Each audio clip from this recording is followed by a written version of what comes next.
On today's episode, we are going to be answering a question from a member of our community that was sent in for one of our bi-monthly check-ins.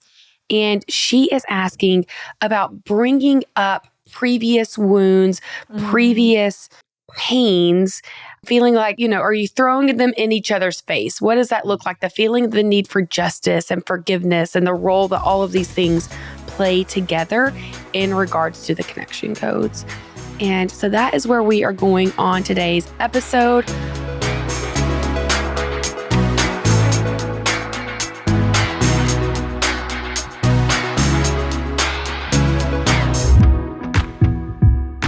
Welcome to the Connection Codes podcast. This is the podcast where we break open the emotions that take us from being disconnected to connected in our relationships and in ourselves. I'm your host, Tara Wages, and joining me is marriage and family therapist, clinical sexologist, Dr. Glenn Hill, and his incredible wife, Phyllis Hill. And together, they have founded the Connection Codes, which is the guide to human connection. And we're so glad you're here. Yes. Hello, world. Hi, friends. Well, you kind of put it out there as though everyone knows what our check-ins are. Thank you. Yes. And I do want to just let you know that if you go through Foundations, if you purchase Foundations, go through Foundations Masterclass, you get put in for free into this community where we have bi-monthly check-ins.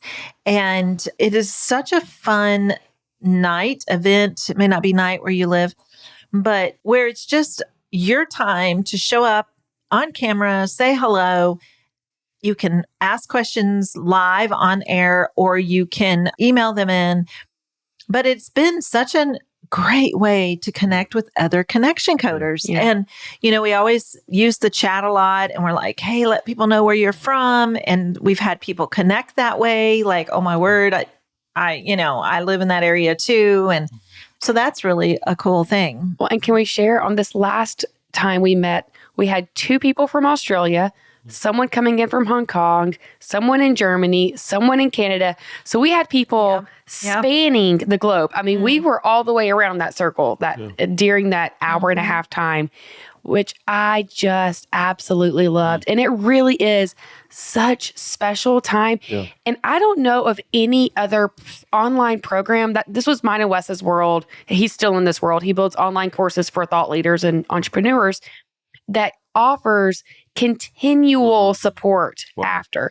I'm going through a course right now, and she'll do weekly hours during the course, but it's done once it's done. Yeah. And this is ongoing bi-monthly support where you can come in, ask those questions, dig deeper, and get that help. So, yeah. Yeah, just wanted to do a shout out about that. It is such a special night for us to connect with people we don't know, but they're part of the journey, right? And so that has been really cool. It's neat to see the same faces often, and then we do get to know them because of that. And we've even traveled and been able to meet some in person because that we happen to be in that city at that time. So, well, I do want to interject about that because it's just lighting me up, and we travel a lot. And almost everywhere we go now, we meet connection coders, and I'm just blown away. And we haven't traveled to every country in the world, so I get that. But we do have a record that there are connection coders in over 60 nations now. So this really is becoming global, and they're starting to be called coders clubs. I don't care what you call them. But just where people are connecting with 2, 3, 4 connection coders in their area. They meet once a month for dinner or whatever they want to do. There's no rules. And you just connect with people because we all need teamship. And that's kind of what drives that. And what my vision has been is so that you have these people you can turn to who speak the same language. They get it. You know that they're going to ooh you. They're not going to tell you, oh, brother, just cheer up. Sister, just give it to the Lord. They're not going to brush you off from a good intention. They're just going to be present with you. And they know how to ooh, which I think the ooh is one of the most powerful tools that we have. They know how to be safe for you and be present with you. So there's just so much power in that. I love that. And so join Foundations. To me, that night alone is worth the cost of foundations. I mean, just to have that support, it's so intimate and beautiful and connecting. And if you've already gone through the course and you're like, I've never joined one, come, we would love to have you. It's interesting because we see the same faces often and we're like, okay, if they'll join one time, they keep coming back. Like we know it's that good. It's just telling people this is what's happening. It's worth your time. But we're going to start today's episode before I read the question of going into the core emotion wheel.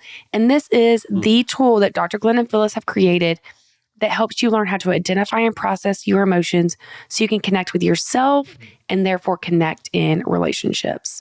So we're going to do the wheel. Okay, I will start. Let's see. This morning felt some sad. Well, probably yesterday to take in Glenn's mom to the Y, which bless her, she's 96 and she is still a diehard Y member. She should be the poster child for the YMCA. Ooh, that would be good. Sorry, I'm interrupting your wheel. But to say why and have a picture of my mother and say, because. Wow. Oh, I'm going to have to market that. Sorry, keep going. Yes. That was a horrible example, everyone. Yeah, you're not allowed to interrupt the wheel. But that was semi-brilliant. But okay, so my sad was, that she is definitely slowing down. And just getting her there is quite something. So it involves her walker and her wheelchair and her swim bag. The Y is up the hill. So I have to park the car, get her out, get her in the wheelchair, and then get the walker and the swim bag and then push her up the hill. And I'm always like, this alone is my workout, just getting her to the Y. But just sad all of it is a struggle for her right now. And it is for me too. I think that I see the struggle that she's going through, but then it's a lot. And so that there's probably a lot of emotion in that. Just even probably I do feel shame and guilt at times with just the challenge of trying to meet all of her needs and falling short and just trying to work all full time and live that life. It's so I struggle in it. I feel hurt in that whole topic. I'm making this issue specific, aren't I? Because I don't think that this is my mother-in-law. She's not my mom. And I don't know that Glenn's family. I feel like I don't feel their support. So it might be there, but I don't feel it. I would say the joy in it is, and it's inspirational. She inspires, to think you are in this water. She gets in the water. She does water aerobics. She pushes herself. It's it's her lifeline in so many ways. And there's a lot of joy and inspiration in that.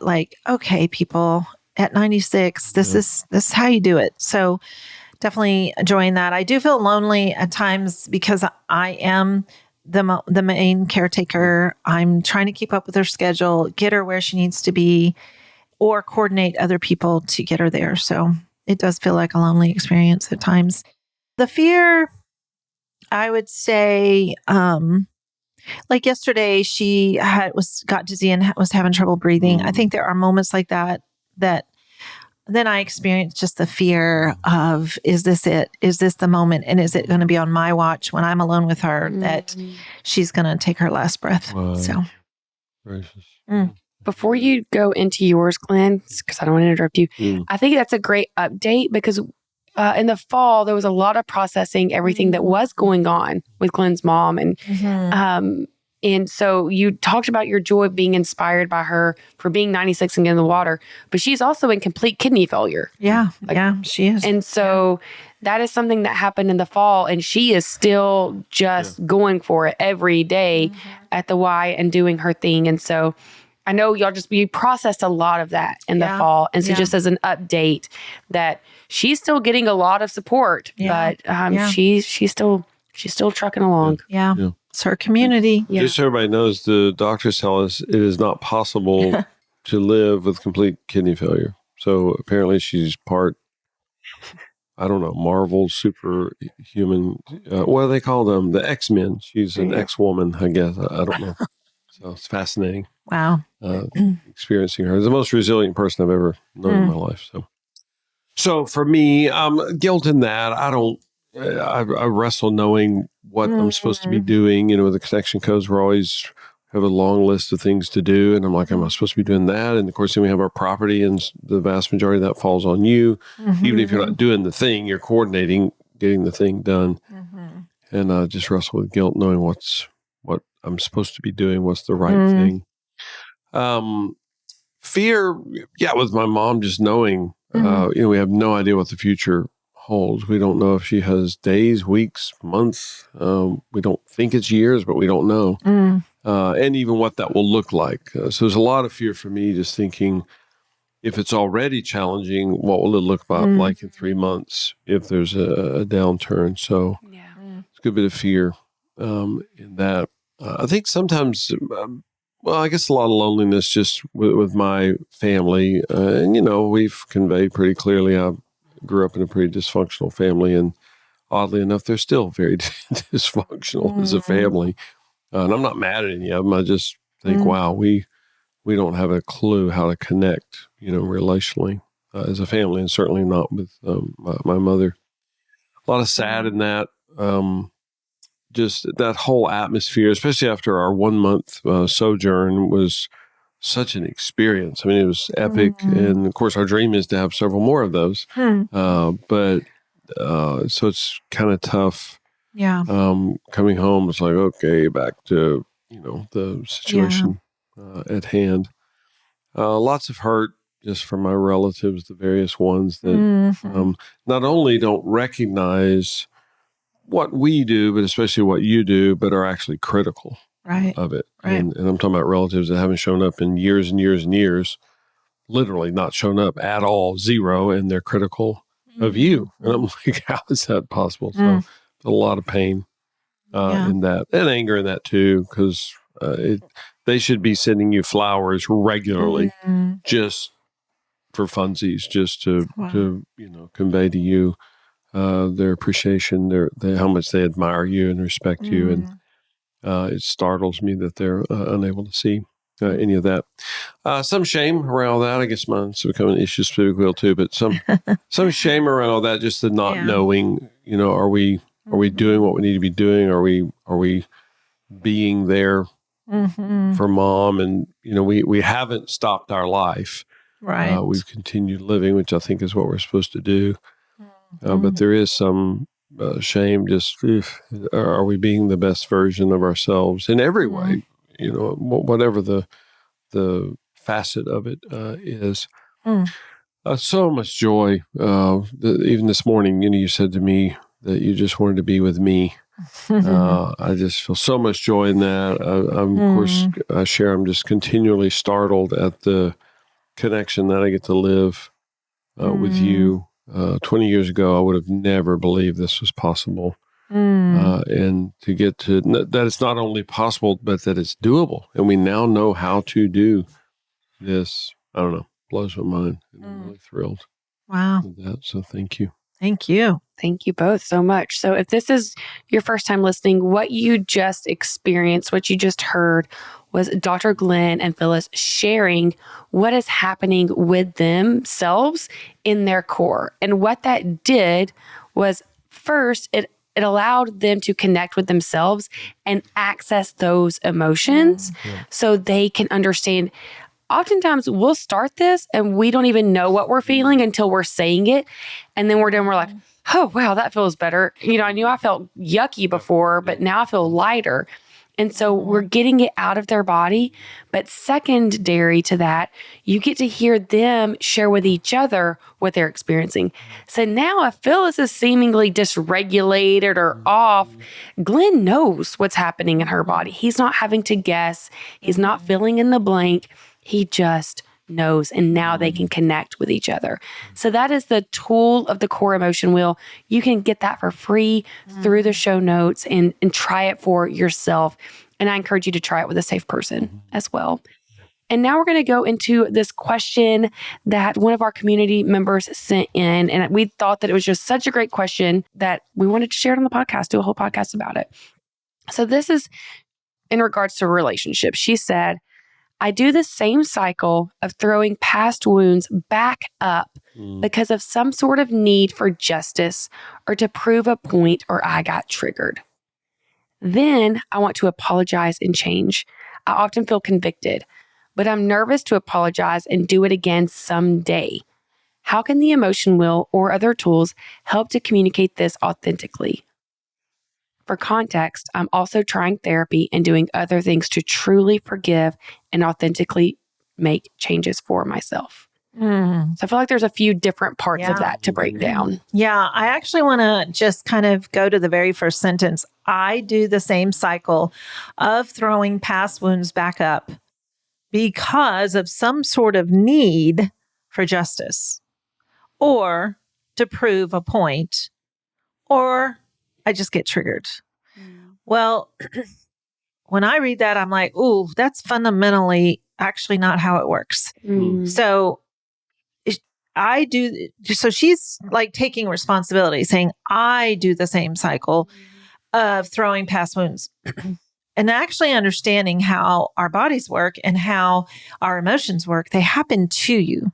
So a past wound comes to your memory, comes to your mind, and you feel the pain. And often we feel the pain as though it had just happened like yesterday. Yeah. Can I say that real quick? Yeah. Just as far as the Connection Codes protocol is that the brain doesn't distinguish physical pain from emotional pain except over time. And the physical pain, whatever, you step on a nail, hurts like crazy, it very, very quickly begins to dissipate in the pain level. And then, it hurts a bunch more later that day. The next day, there's still a wound, there's a scab. A few days, a week or two later, it's pretty much gone. It may still be a little bit sore. A month later, it's gone. It's done. And you may have a scar. A year later, when you tell that story, you literally may laugh about it. You may experience joy over the telling of the story of the pain experience. That's not true with emotional pain. With emotional pain, it frequently increases instead of decreases, particularly if it's unprocessed. So you may share, now we see with people all the time, they share something from 30 years ago and they weep. Well, that's not possible. It was 30 years ago. Well, that's how humans operate. And if their partner's not a connection coder, the partner goes, babe, that was 30 years ago. Let it go. Move back. The event was 30 years ago. The experience is now. They are experiencing pain. Of course, we've shared tons of those on this podcast. He or she is experiencing pain in that moment, right then. Yes, the event was 30 years ago, but the experience is present, is current. So in understanding that is to realize that past wounds come back up in our bodies, come back up in our memories. And that is part of, even with doing the core emotion wheel, with learning about emotion, with understanding how to process emotion. It's like, oh, if I have a memory, whether it's with, someone that I'm close to, like Glenn, or it could be a past memory of a wound with my dad, who's been dead for 30 something years, it's still happening to me. And in that moment, what's so healthy is for me just to process, acknowledge the sad, acknowledge the hurt. And there's times on our podcast that we talk about things that happened to us in our childhood. And it's like, I can just picture, I can just feel that emotion of how my dad rejected Glenn. And I'm like, man, our story would have been so different if my dad had just been curious about Glenn instead of rejecting him. There's a lot of hurt in that. And it is so good for me to just talk about it. It's part of my story. And then to talk about the hurt and the sad, that's called processing it.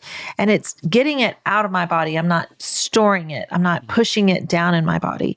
So, this very first sentence, this person is making it sound like it's what they're choosing to do because they have a need even the way she says it's a need for justice or to prove a point, and to realize, well, that's not how this works.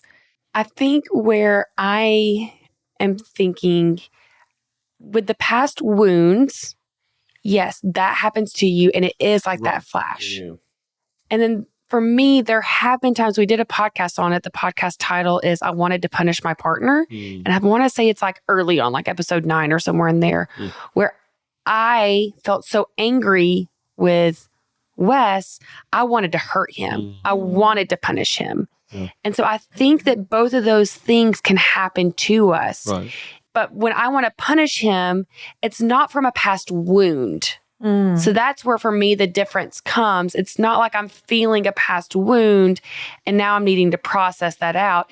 It's, you've hurt me, now I want to hurt you back. Yeah, and I get that sense that, it's hard to tell just with the written word, but that's her point, is that she's throwing, so the emotion happens to her. And I would suggest that actually is the solution, is for her to recognize, oh, I'm feeling that pain from what you said did to me 3 years ago. Now you are responsible for your next action, and again, if in fact she means throwing past wounds, if she's behaving poorly, whatever she's saying to him, no, I'm not doing the dishes because you didn't do the dishes 2 years ago whenever I asked you to, or whatever it is, which is very dysfunctional and unhealthy. It doesn't work that way. And when I say it doesn't work that way, it just doesn't work. You're not going to be able to connect relationally. So the throwing it, and I get the sense throwing it in his face, throwing it at him or whatever, but to first recognize that, okay, you are still feeling pain about that thing that happened. Again, whether it's 3 minutes, 3 hours, 3 years, it's all the same. And you have to be able to process that. When that's not processed, that's what leads to the action, the poor behavior of throwing it in somebody's face. But we have to start with recognizing what the emotion that's happening and then processing that. And then you don't feel the need for quote unquote justice. I wouldn't use that term, but that she still feels slighted. She still feels wounded in it. And you don't process pain once and it goes away forever. Right. There's no quota and there's no statute of limitations. We've shared numerous times on this podcast. Phyllis, not too long ago, shared something with me from 30 years ago. Well, she's not allowed to do that. We're really, woman, 30 years ago. Move past it. Let's go. No, she felt pain. And I'm very thankful we're connection coders, and I don't always do it perfectly by any means. I was dang near perfect in that setting. Is that a fair assessment? Yeah, that's fair. Yeah. Again, I missed plenty, but that particular time I was very, very on point. It was amazing and beautiful, and again, pretty close to perfect. But Phyllis has to be able to process that. And I'm never again going to say to her, that was 30 years ago, you're not allowed to experience that anymore. Because what's she going to do? She wasn't trying to feel pain in that memory. So I guess you just tell her to shut up and stop it, which, we said all the time, you just stop experiencing that, Phyllis, and shut up about it, which is incredibly disconnected. I hope you get that.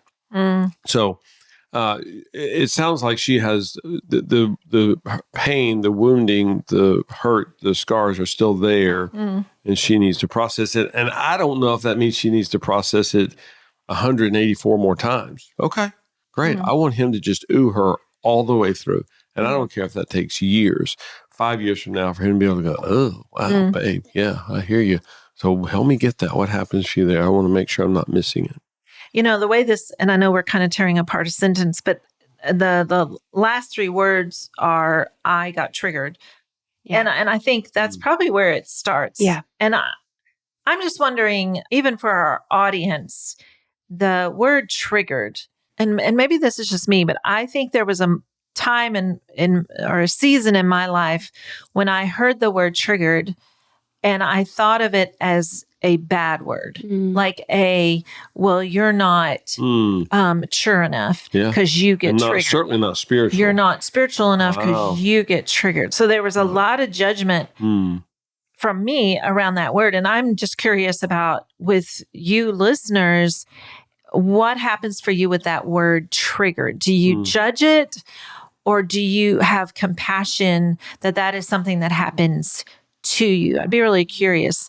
Maybe you could give us some feedback on that for yourself, because we were in a session with a couple, and Glenn said a word to the wife, and she got triggered because of that word. And it was such a beautiful thing. You could see it on her face. Mm. And Glenn caught it, and he slowed down, and he was like, "Ooh, what's happening with you?" And she said, "That is a really hard word for me." The word was perfectionist. And we just slowed down right there. Yeah. And we heard her story, and we heard the pain of that word, that she feels a lot of judgment about that word. And when she is given that word or labeled or whatever. But I thought, wow, I got to just witness someone getting triggered over a word. And she wasn't choosing that. She wasn't asking for that. It was what her body was doing. Yeah. And I think that gets back to how emotions happen to us. There was a lot of pain for her in the word of perfectionism. And as we kind of slowed it all down and started listening, she had a lot of childhood memories. There was an expectation of perfection. And she was praised for her perfection. And it put her it's part of her story, part of her sense of self, her identity now of, it's almost like you have to be. And so she really wrestles because she doesn't want to be. She wants to be fun, and she wants to relax and enjoy life. And it was just a moment where I got to really witness that. And I think that sometimes we misunderstand that word. We don't realize that that's what happens because of our own experiences from the past. Yeah. Moving on with just that sentence. Did you want to say something I have about that thoughts word? about that sentence. Okay. Still. Okay. Something that goes along with that. So how do you know when you've processed it out? Like how many times? And that's something that we do get asked a lot, because I was talking to someone very recently, and she was like, I already processed it one time. So, I'm like, oh no, you process things again and again and again. And in that, we were actually having a session with each other, a coaching session. And she was talking about a specific trigger moment that she's had. I was like, okay, what was happening with you just about that? And she may have used the word anxious or one of those like big words. I was like, what was happening there? And I think she processed like hurt and maybe lonely. And I was like, okay, let's go deeper. And she ended up doing an entire wheel around this one thing. Yep. And so oftentimes the things that we feel like needing to come back up, there's something there that we haven't processed yet. There's something in it that like still didn't get all of the way out. So when you feel those moments, when you feel like, okay, this is a memory that now I'm like, I feel it. It's like it was yesterday. Do an issue-specific wheel about that moment. Don't add any other moments to it, just that moment. And, okay, fear, maybe there's several. Do all of it, like dive deep into it and see what you can unearth, because that will help you get to the other side of it faster, but not to say that 10 years from now, something can't come up and pluck that cord in your belief. Yeah, and part of the power of the connection codes is that it helps us go from things that are absolutely sensible and clear into an area that we've never thought of applying them for. For example, if you step on a nail, so this is a big nail, it went all the way through your foot, it's going to hurt like crazy in that moment. And then an hour later, you're sitting there, we're talking, and your face winced. And I'm like, oh, what just happened? And you go, oh, it's just my foot. I'm like, Tira, that was an hour ago, sweetie. Your foot, you felt pain an hour ago. You're not allowed to feel pain again. And Tira's like, I wasn't trying to feel pain. I just felt pain again. I'm like, no, what? You already felt pain about that. And how absurd it would be for me to say to you, you're not allowed to feel pain again. Right. Until you step on another nail. Yeah. What? And later that day and that night, and you're sleeping, you wake up in the middle of the night and your foot's hurting, it's throbbing. No, you're not allowed to feel pain at 3:00 in the morning about the wound from 4:00 that previous day's afternoon. How bizarre would that be if we told people that? No, that's not how humans function. Well, the brain doesn't distinguish physical pain from emotional pain. So you feel wounded by Wes at 9:00 on a Friday morning. You may feel wounding about that same thing at 3:30 that afternoon. Okay. So process it again. Say ow again. And then you feel it at 8:00 that night and at 10. And then the next day at whatever, we're not going to say, Tira, sweetie, that's the only time you're ever, that doesn't make any sense. Right. That's not how the human brain works. You felt pain about it. Pick a number, 19 more times. Yeah. You need to process through that 19 more times. Well, and what I'm thinking about in regards to that example, sorry for our listeners, my family just got home. So you're going to hear them in the background because it's summertime. But with that example of what I think of is often what we do is we process the pain of getting our foot hurt. We stepped on the nail. Oh, I felt hurt because I stepped on the nail. Well, I would probably also guess that you feel sad that you got blood on your carpet and you felt lonely because you were there by yourself in that moment. You feel fear because you don't know how long it's going to last. And is your foot going to swell the next day? And you feel guilt because you're supposed to do this with your friend and now you can't because your foot's hurt. Like what we often do is we think, okay, here's this one emotion tied to this one thing. We don't go deeper into all of the other layers underneath it. And when we can do that, that's where we unlock something. So that was my thought about how to get to the other side of those past wounds and really dig deep into what that's happening. And to realize you can experience all 8 core emotions at the same moment about the same thing. Yeah. Instantly. The human is that complex. And you just process through all of them. I think it's important to, and I think this is where we miss showing up authentically and telling our story a lot, is that in previous episodes, we were talking about childhood, your childhood, we were talking about childhood stuff. And I shared about how if my dad had gotten curious with you instead of judging you, our whole story would have been so potentially so different. Yeah. And well, I feel the sadness in that. And I am now 61 years old and my dad died when I was 25. So first of all, telling our stories are really important. And to realize the sad that I felt when I was talking about that story is it is a real emotion. And I'm jumping ahead a little bit, but I have this memory that we were actually working with a therapist last year at some point, and somehow some of our stories, I mean, she was asking a lot of questions. So our childhood stuff come up, and I think I was sharing almost similar to what I just now shared. And she said, "Do you think someday you'll be able to forgive your dad?" And I was like, "What? Like, wow." I was so taken aback because I'm like, wait a minute. I feel sad and hurt. That is not connected to forgiveness. And that is a memory that my body holds. And I'm not drowning in it.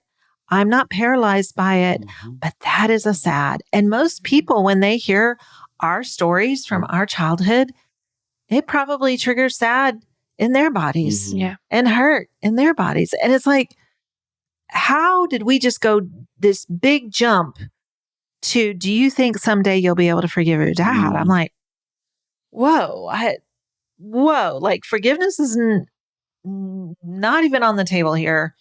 Like what?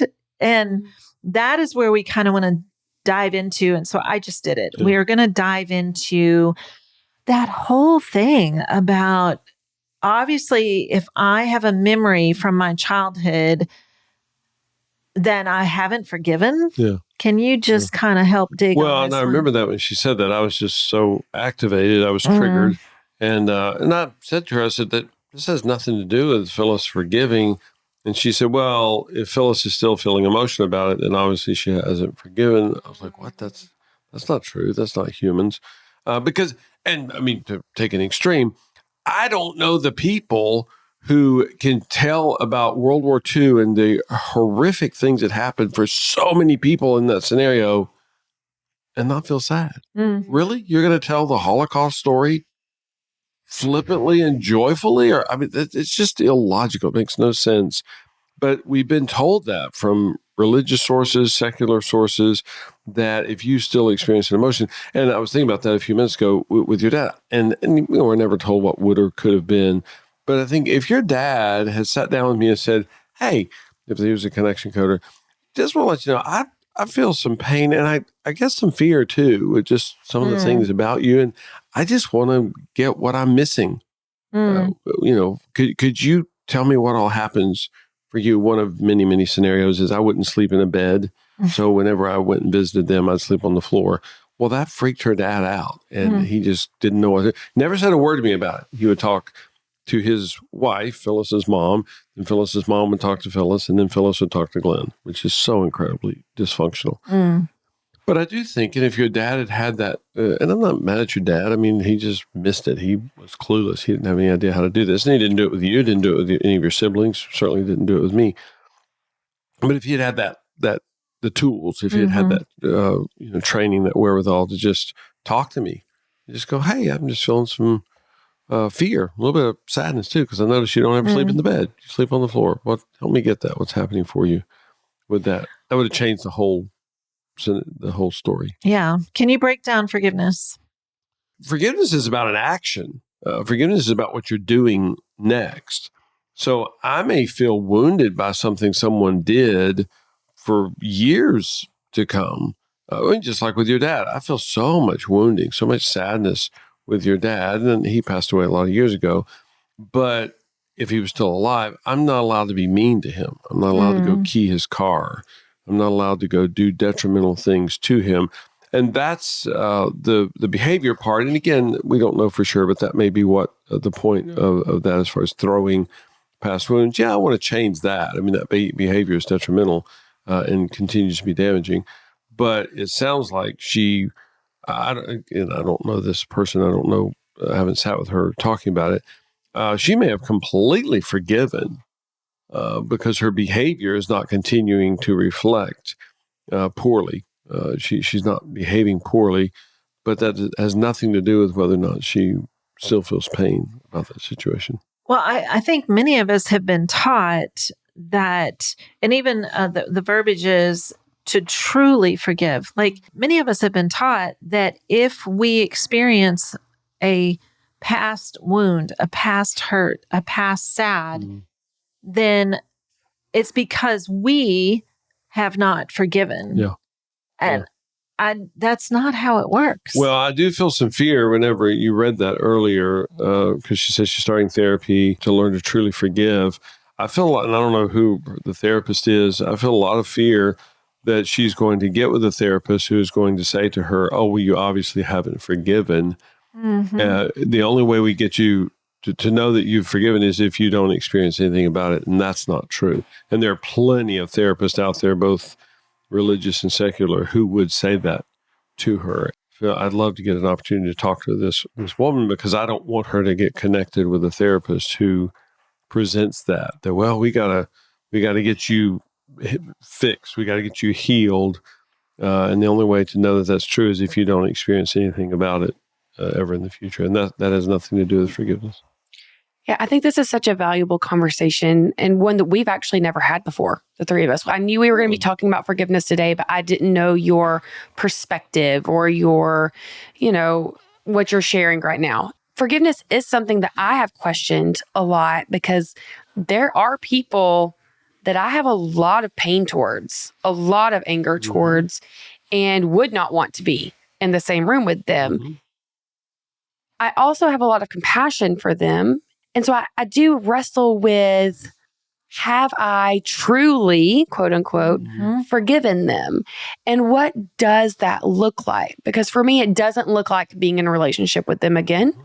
But how do I know when I have forgiven them? You monitor your behavior. You analyze your behavior. Have you keyed their car? Are you writing them nasty letters and whatever? I mean, are you telling the people that know them, how awful they are? I mean, are you trying to harm them? Are you trying to damage them? That reflects the forgiveness or lack of forgiveness. I also think that for me, I can now experience the hurt from that person or the sad from that person, and I can process it, and it's not living inside of me. I think that that's been my sign of it's not a weight in my body. It doesn't feel visceral anymore. The hurt is there, and I can touch it, and I could even get emotional if I talked about what they did. but I no longer feel this like rock in me whenever I think about them. And so it's a lighter feeling now when that comes. Yeah, but I would also say to you next week, what were the words you used? You said visceral, lighter. Was there another word you used? I don't remember. So, in other words, if the converse of those happen next week, okay, process it through. Yeah. And don't go key that person's car, Tira. No, don't, get on their Instagram page and troll them. Troll. Don't be unkind to them. Yeah. And you said that in passing. I think that's so important. Yeah, there's people you don't need to be in the same room as them ever the rest of your life. And that was a huge revelation to me when I was about 50 years old. I was a slow kid in the group, just learning that. And it was Phyllis, as is usually the case. She, was the benchmark in my life story where I realized I'm not supposed to be around those people. I'm not allowed to go key their car. I'm not allowed to be mean to them. I'm not supposed to be around them. And especially back then, just even thinking about, the faith-based perspective, Jesus said if someone slaps you on the cheek, turn to him the other also. What Jesus didn't say is go back and find that person the next day and see if they want to do it again. No. Jesus actually said the opposite. If someone rejects you, he actually used the Greek word run, which I wonder what that means. He said, run away from them. And I'm like, I was never taught that. I was taught you just absorb, you just accept it, you just, I don't even know what the words are. You're just stuck. Yeah. There's nothing you can do. Yeah.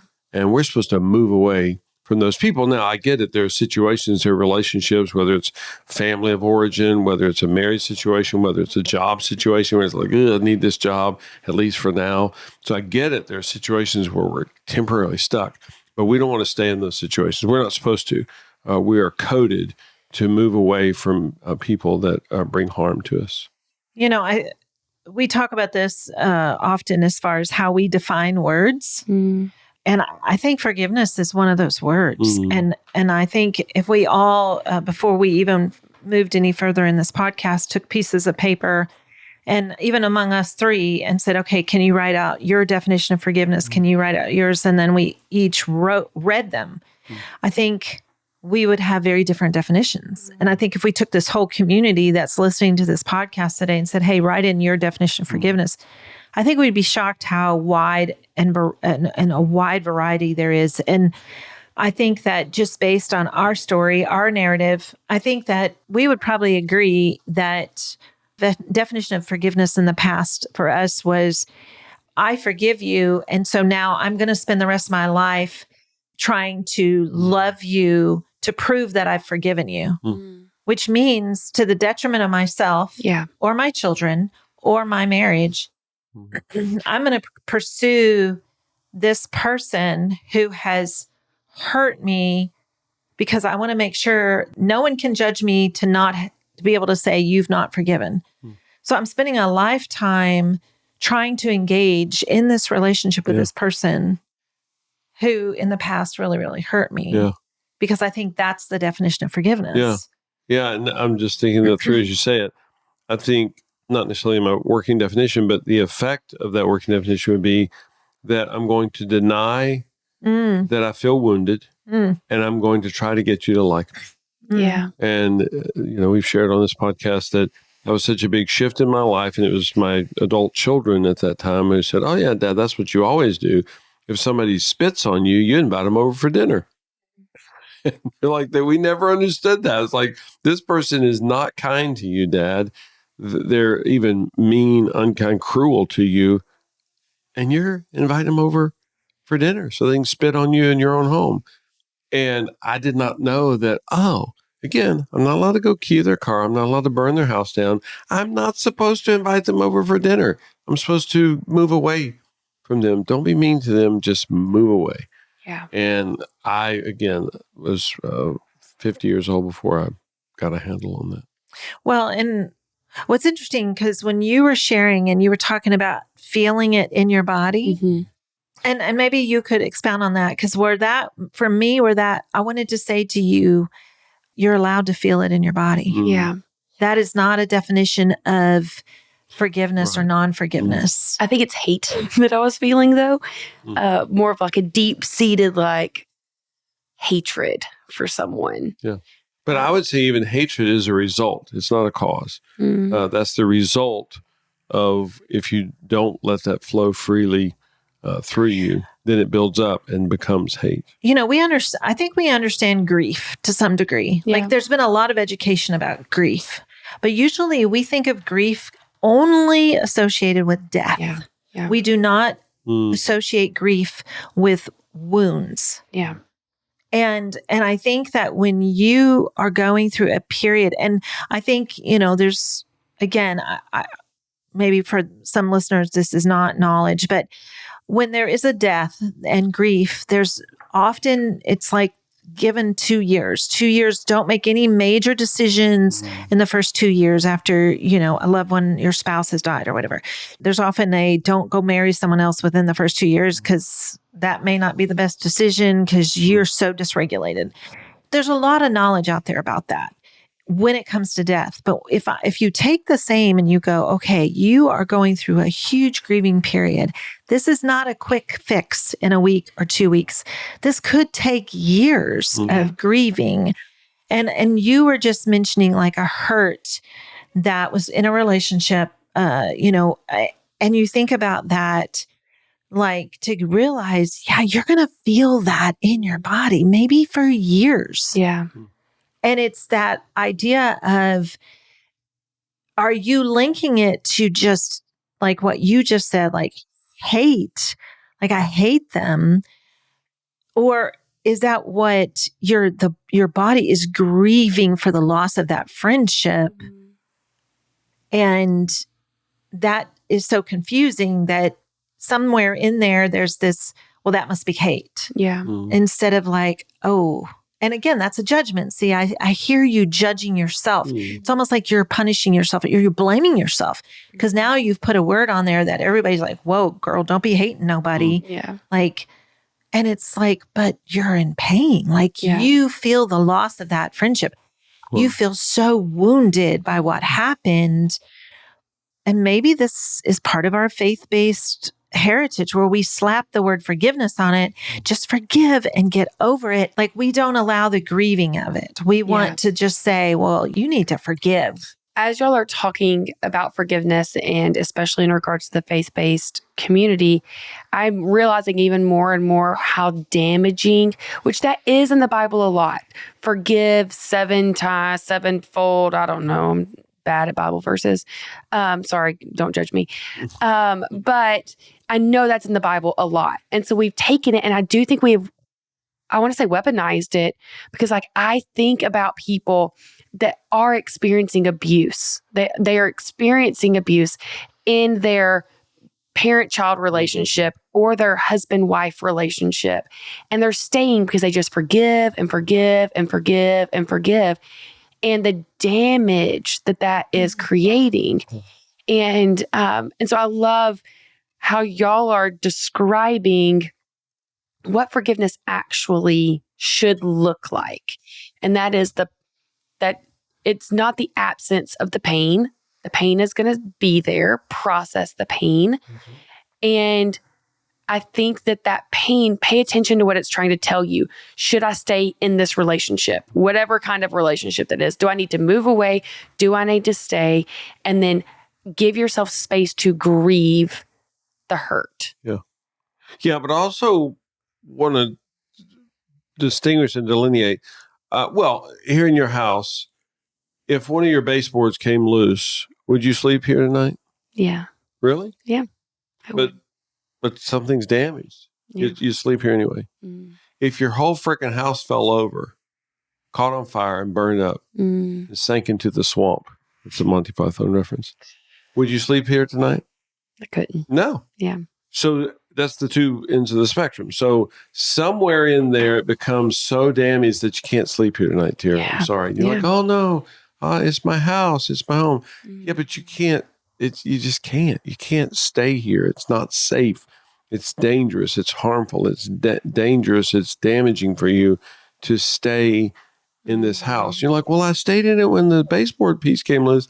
Yeah. But there's some, what is that line? Well, we don't know. Every situation, you have to evaluate. So the same is true with relationships. How many times have I felt wounded by Phyllis? I have no idea. How many times has she felt wounded by me? I have no idea. So we are continually forgiving each other. But there's some point at which the home is not livable. There's some point at which the relationship, the home, the relational home is not livable. Now, again, that's unique for every situation, every person, every relationship. And of course you can argue that, well, Phyllis stayed with you. Yeah, I'm glad she did. Should she have? I don't know. I wish we had gotten healthy a heck of a lot sooner. That would have been nice. I'm not claiming to have a black and white clear line, a delineation.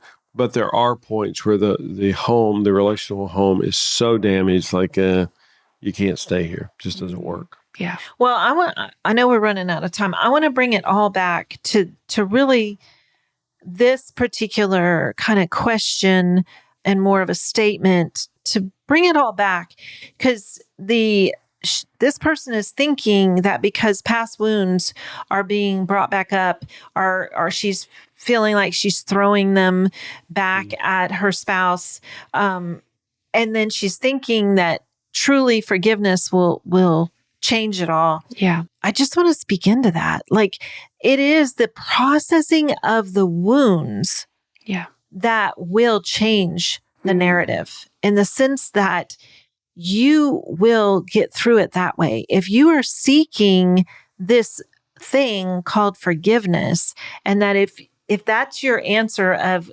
truly, I'll stop feeling this if I truly forgive, that's not how it works. And kind of in the middle there, she said, how can the emotion wheel help? And again, it's just to remind you, the core emotion wheel is to help you tune in to your emotions. For many of us, we tuned out a long, long, long time ago. So this is a tool that will help you tune in. Then you can actually communicate in a healthy way by learning these tools with the person that you're in a relationship with. So Glenn and I have been together for 45 years. Of all the people in my life, he's been the one I've been in the relationship with the longest, far longer than my parents, far longer than my siblings. It's been with him. The most wounds in my life have been with him, because he's in my life the most and the longest. So to have the tools where I can process when a memory comes up, when I think of an old wound, because we have buckets full, we have trunks full, we have warehouses full of wounds. We both do. He does, I do. We have a way to communicate without stabbing each other, without using it as a weapon. I simply share the memory and I go, oh, babe, I was remembering and I feel so much pain in that. And he just beautifully shows up in that pain. And he goes, oh, babe, I hear you. Thanks for sharing. I feel guilt that ever happened. And it's 60 seconds and we're connected, and we don't let it destroy us. And we're not trying to find justice in it, or we're not trying to prove a point. We are really in a healthy way processing through a lifetime, 45 years of wounds. And have I forgiven him? Yes. Has he forgiven me? Absolutely. But it was not the thing. It was the fact that we have the language where when I think of something or remember something, it comes out of nowhere sometimes. Then I can just say, felt pain in that. Yeah. And I do have to say, what Phyllis described is not her throwing past wounds, as this email says. This is her just conveying to me Connection Codes Protocol. I think it's Module 6. If you haven't watched Foundations, watch it. If you don't remember this protocol, watch it again.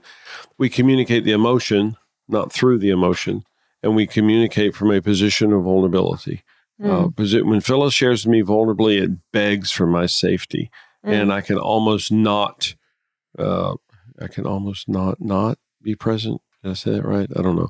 I'm just moved to be present and safe for her. Her vulnerability just draws out my safety. And of course, then it's reciprocal. It's really cool because then my safety brings out even more of her vulnerability. So again, we're not talking about screaming, throwing this. No, this is Phyllis just saying, whew, babe. And you can say it with passion. Phyllis can say to me, oh my gosh, so much pain about this or that or whatever it was. But she's just conveying that that's her experience. She's not even blaming me. She's not accusing me. She's just conveying to me that that's what happened for her. Yeah. And to add to that, one last thing as a reminder, when that pain comes, especially if it's something that you feel has come up again and again, grab that core emotion wheel and don't just say pain. Yep. See if there was a fear in there. Yes. See if there was a shame in there. Yes. See if there was a guilt. Wow. Because I would bet you there is. Yesterday morning, Wes was driving to a meeting and I just start like telling him all of these memories and all of these things. And I'm like, I need to do a core emotion wheel around every single one of those situations because they are stuck in there. Yep. And I know that there is multiple emotions with each. And that will help you not only connect, but get you through that grieving process again and again. So that is what we do at the Connection Codes is we are helping people communicate what's happening in their body so they can stay connected and live in safety. That is the key. And so if you have not already taken our Foundations Masterclass, that is the class where we teach how to use these tools to connect and dive into your sense of self, your identity, and breaking through emotional dams with each other. And if you have a warehouse full of pains and hurts, we teach you how to step into that warehouse and process them through one at a time while staying connected. And you can access that through our show notes with a discount code of 20% off. And please take action and do that today. As always, thank you for listening, for being here every single week. Your reviews mean the absolute world to us. And I should have said it on an earlier episode. I did say my birthday was like 2 days ago. Yes. So I'm going to ask our audience for my birthday this month, will you please leave us a review on our podcast? Please don't make it be mean about me, but please leave us a 5-star review and share in it what this podcast has done for you. Just 1 or 2 sentences. And if you can't do that, just those 5 stars. It genuinely does help us so much in getting the word out. So as a birthday present to me, please click, leave a review. And thank you for your support. As always, we do this because you need this. You deserve this. So let's do this. Let's do this.